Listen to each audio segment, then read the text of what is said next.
तेलंगाना में आरटीसी मुलाजमीन की हड़ताल 5 अक्टूबर से मुसलसल जारी है। आज हड़ताल का 36वां दिन रहा।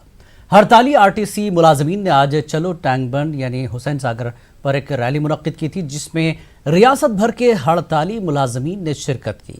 7 नवंबर को हाईकोर्ट ने आरटीसी हड़ताल को लेकर हुकूमत पर कड़ी तनकीद की थी।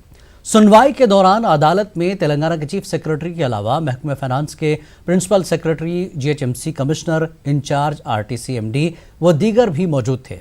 इस दौरान हुकूमत की जानिब से पेश करदा रिपोर्ट पर चीफ जस्टिस ने नाराजगी जाहिर की। अदालत ने 5100 प्राइवेट बसों को चलाने के काबीना के फैसले पर रोक लगा दी। हाईकोर्ट ने अदालत में हाजिर 5 IAS अफसरों से पूछा कि रियासत की टीआरएस हुकूमत मुख्तलिफ फलाही स्कीमात के लिए करोड़ों रुपए खर्च कर रही है, महकमे आरटीसी के साथ सौतेला सलूक क्यों किया जा रहा है। तो अदालत ने हड़ताली मुलाजमीन से बातचीत करते हुए मसाइल हल करने की रियासती हुकूमत को हिदायत दी। तो इस मामले की अगली सुनवाई 11 नवंबर को होगी। और इस पूरे मामले पर बातचीत के लिए हमारे साथ तेलंगाना कांग्रेस के तर्जुमान सैयद निजामुद्दीन और टीआरएस लीडर अब्दुल मुकीद के अलावा आरटीसी जेसी लीडर मोहम्मद हिदायत अली भी जुड़ चुके हैं। तो लगातार आरटीसी की हड़ताल 5 अक्टूबर से चल रही है। सरकार अपनी बात अदालत में रख रही है, हड़ताली मुलाजमीन अपने मामले पर अड़े हुए हैं। लेकिन इस बीच ये भी इल्ज़ाम लगा कि हड़ताली मुलाजिम इनसे बातचीत करने की कोशिश की गई, बातचीत टूट गई, फिर कमेटी बनाई गई, कमेटी को रद्द कर दिया गया। ऐसी बहुत सी चीज़ें हुई। इन तमाम चीज़ों को देखकर अदालत ने भी सरकार पर नाराज़गी जाहिर की। हमारे साथ निजामुद्दीन और अब्दुल मुकीद चंदा हमारे साथ कांग्रेस और टीआरएस की नुमाइंदगी करेंगे। अब्दुल मुकीद साहब, अब तो अदालत ने भी नाराज़गी जाहिर कर दी। सरकार किस अंदाज से काम कर रही है आरटीसी मुलाजमीन के लिए? आरटीसी मुलाजमीन अदालत ने जो कहा है वो अपनी जगह है बात, लेकिन साथ में मरकजी हुकूमत ने खुद ये बताया है कि जो बाइफर्केशन है आंध्र प्रदेश का, वो उसका प्रोसेस अभी तकमील को नहीं पहुंचा जी, जिसकी वजह से कई एक मामलात। वज़ीर-ए-आज़म नरेंद्र मोदी आज के सुप्रीम कोर्ट के सुप्रीम फैसले पर कौम से खिताब कर रहे थे।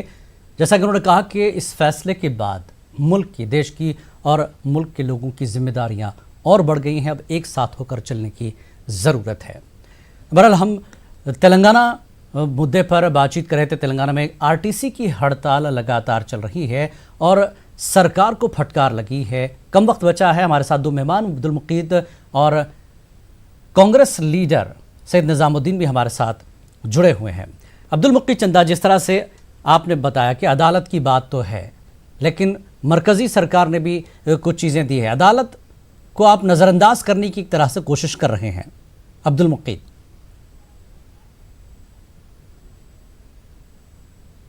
देखिए, अदालत को नजरअंदाज करने की कोशिश नहीं की जा रही है। जो हक़ाइक़ है वो हक़ाइक़ पेश किए जा रहे हैं जी। अदालत का मौक़िफ़ भी अपनी जगह दुरुस्त है जी। लेकिन जो मसाइल है वो बाइफर्केशन की वजह से जो हर चीज वाज़े नहीं है कि तेलंगाना के हिस्से में क्या आया है, आंध्रा के हिस्से में क्या आया है, जिसकी वजह से किसकी क्या जायदाद है, किसकी क्या मिल्कियत है, ये वजाहत नहीं है। जिस वजह से जो एम्प्लॉइज को ऑर्डर था हमारी हानेबल हाई कोर्ट का कि उनकी सैलरीज दी जाए, उसके लिए फंड्स जो नहीं है वो हकीकत है। और जहां तक ये बात रही कि दूसरे चीजों के लिए फंड है, मतलब ये है कि ये कॉरपोरेशन है, कॉरपोरेशन का फंड तो कॉरपोरेशन की सैलरी तो कॉरपोरेशन के अकाउंट से ही दी जाएगी, दूसरे अकाउंट से कहां से दी जा सकती है।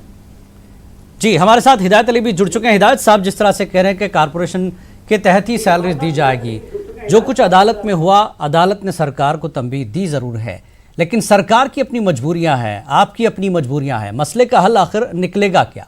हिदायत अली मसले का हल जो है ये हुकूमत के पास ही है साहब।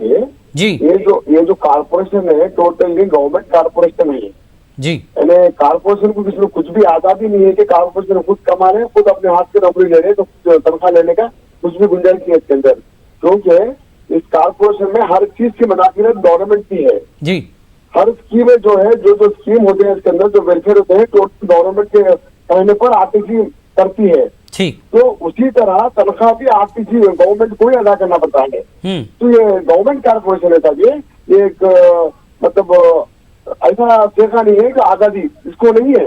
क्योंकि देखिए आप कुछ कम 6 साल से इसके जो किराए होगा फेयर हाइक नहीं हुआ, फेयर हाइक करने का भी हक आप किसी को नहीं है। ये गवर्नमेंट के ऊपर है।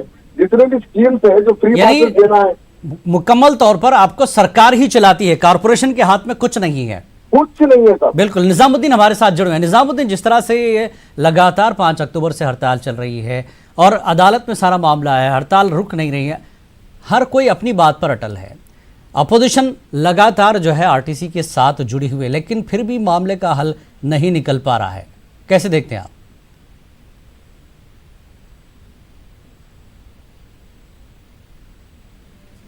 केसीआर साहब जो है, जैसा कि कोर्ट ने बताया कि जो है केसीआर साहब एक बहुत बड़े चीफ मिनिस्टर है, तो उनको जो है बड़ा दिल भी रखना पड़ता। तो अगर उन्होंने दिल बड़ा रख के जो है ना पहल करने की अगर बात करें, कोई भी हो दो, हर गवर्नमेंट में जो है इस तरह से एजिटेशंस होते रहते, लेकिन पहल करने का जो मामला है, अगर हम हुजूर नगर का इलेक्शन देख रहे हैं तो एक असेंबली कॉन्स्टिट्यूंसी के लिए उन्होंने पूरे मिनिस्टर्स को डिप्यूट किया, उन्होंने पूरे एमएलएस को डिप्यूट किया, लेकिन ये 48,000 49,000 जो एम्प्लॉइज है, जो 1 करोड़ लोगों पब्लिक को ट्रांसपोर्टेशन देते हैं, उनके साथ पहल करने के लिए कम से कम 4 मिनिस्टर्स को छोड़ना था। किसी को बात आगे बढ़ाने की कोशिश इन्होंने करी नहीं, ना ही इन्होंने जो है ना उतर के बात करना चाहते हैं। इनका मतलब क्या है, इन्होंने डिक्टेरियल हुकूमत इनकी चाहना चाह रहे हैं। जैसा कि आज मिलियन मार्च के अंदर पूरे लीडर्स को जो है रातें रात जो है ना घरों से उठाने का काम किया, और जो है पूरे टैंक बंड के रास्ते जो भी थे वो पूरे रास्ते को बंद कर दिया गया, किसी भी तरफ से जो है अंदर आने की कोशिश नहीं।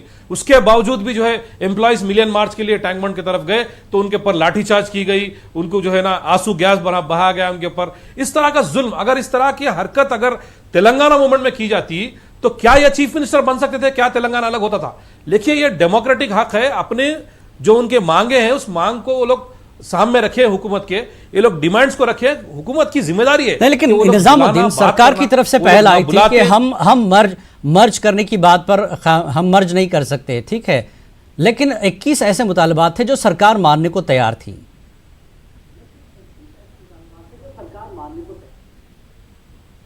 देखिए, 2014 के टीआरएस पार्टी के मैनिफेस्टो में क्लियरली लिखा हुआ था कि जितने भी जो डिमांड्स आज जो भी है वो 2014 के टीआरएस पार्टी के मैनिफेस्टो में लिखा हुआ था। वो लोग वही चीज को पूछ रहे, कोई नई चीज नहीं पूछ रहे। वो लोग कोई अगर नई चीज पूछते तो अलग बात थी। ठीक है जी मुखीद, जैसा कि निजामुद्दीन दावा कर रहे हैं, आप अपने मैनिफेस्टो में लिखकर बात बदलते हैं, क्यों?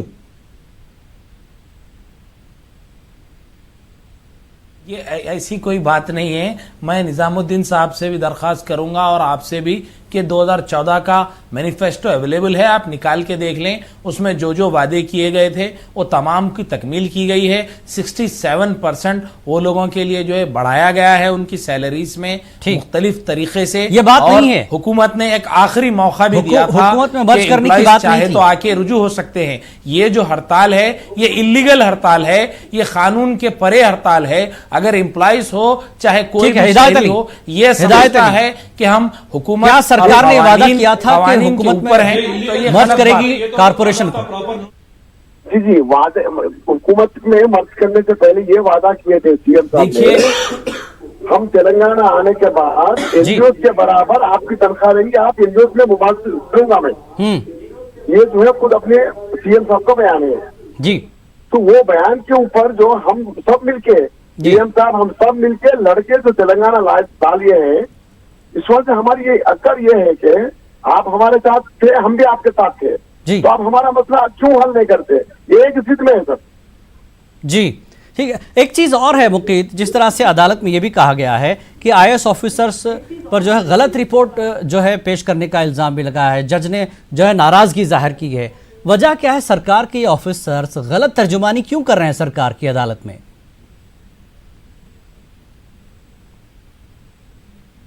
मैंने बताया है कि क्योंकि बाइफर्केशन जो होना है वो अभी तकमील को नहीं पहुंचा है। आदाद शुमार में जो बताया गया है कि तेलंगाना के हिस्से में कितनी चीज आएंगी जी। वो एतबार से एक अंदाजा लगा के बताया गया है, और वो अंदाजे एक हकीकत नहीं हो सकती। जब हुकूमत ने पूछा है तो उसको बताना जरूरी था, उस पर जो मुनासिब था वो बताया गया। मरकजी हुकूमत के नुमाइंदे भी आकर के बताए हैं कि मुकम्मिल जो उसकी चीज है वो नहीं हो पाई है, वो होने के बाद तमाम दूध का दूध पानी का नहीं, पानी लेकिन हो कहीं जाएगा। सरकार पता की चलेगा सरकार आंध्रा की के ये हिस्से कुछ में भी क्या सरकार है, पर ये इल्जाम भी लग तेलंगाना रहा के है हिस्से में क्या कि है। आप कारपोरेशन को 2 हिस्सों में तकसीम कर रहे हैं, प्राइवेट बसें चलाने की एक तरह से कोशिश, यानी एक तरह से आरटीसी को आप खत्म करना चाहते हैं, ये भी इल्जाम है।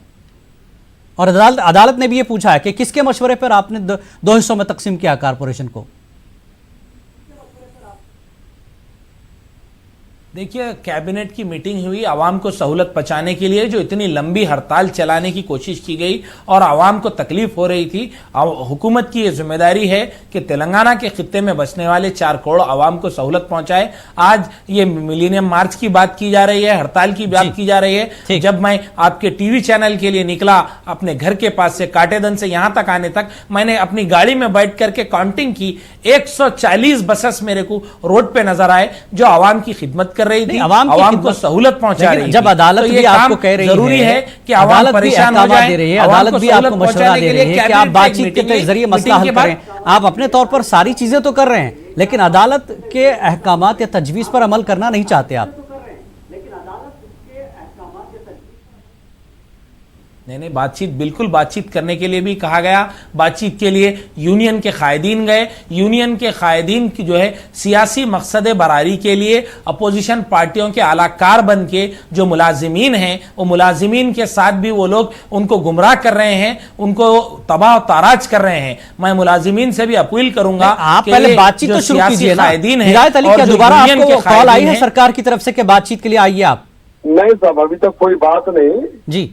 ये दूसरों पे इल्जाम लगाने से पहले साहब, हमारे जी दूसरों पे इल्जाम लगाने से पहले, दूसरे पॉलिटिकल पार्टी को इल्जाम लगाने से पहले हम खुद बुला के बात करके तो इल्जाम नहीं लगते ना सर। जी बिल्कुल, गवर्नमेंट खुद बुला के बात कर तो मसला हो गया ना सर। बिल्कुल, अब हमेशा तैयार है वैसा बात करने के लिए। जी, थोड़े मसले रखे, कम से कम ये नहीं होता ये मसला हो जाता, कुछ भी हो जाता ना सर।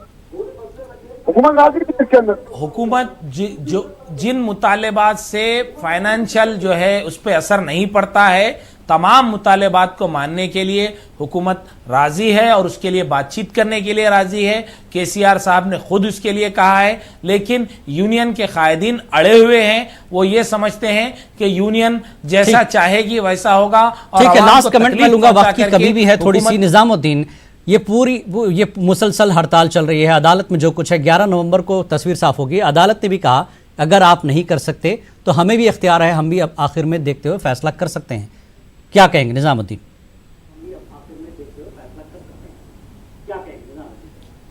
देखिए साहब, जैसा कि बोल रहे थे कि जो है हुकूमत तैयार है बातचीत के लिए जी। हुकूमत तो जो है ना एक पोस्टमैन की तरह एक छोटे ऑफिसर को बोल रहे, जो उनकी कैपेसिटी भी नहीं है उसके अंदर लेके उन्हें बात करने की।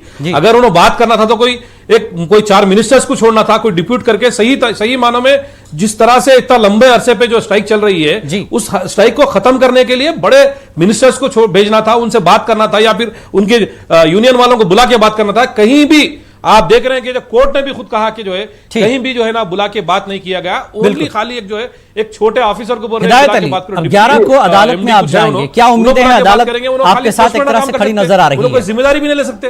बिल्कुल उम्मीद है साहब, अब तो हम हुकूमत से जो है उम्मीदें खत्म करने के मौके आ जा रहे हैं जी।